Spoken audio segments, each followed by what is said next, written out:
see, the last few weeks I found myself investigating something way deeper than I ever would have imagined. You know that feeling when you see something happen in the media, a narrative spread, it's being perpetuated, and it just doesn't sit right with you. Something feels off. You know, as if there was some sort of, I don't know, agenda behind it? Well, that's exactly how I feel about this war against masculinity and freedom of speech that's really started to ramp up in the last few months especially. Recently, it's gone so bad that it feels like they are trying to silence us by pushing so much BS down our throats that we nearly asphyxiate and aren't even capable of speaking anymore. And the worst part is, all of these attacks seem so specific and coordinated that, you know, I can't help but feel that there may be a bigger story that's not being told.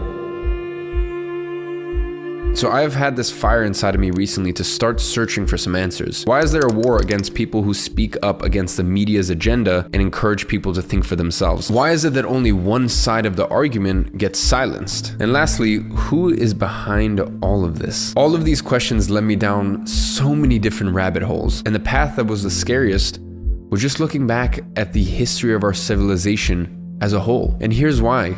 I found myself reading about the motives and end goals of the ancient Greek wars, the Roman civilization, all the way down to World War I and II. And I will say, at first I thought I might have been exaggerating by comparing an actual war with guns and bombs and planes to a few social media cancellations and bans. But after really digging deep into the past wars the world has lived through, I have noticed that there is something truly nefarious going on.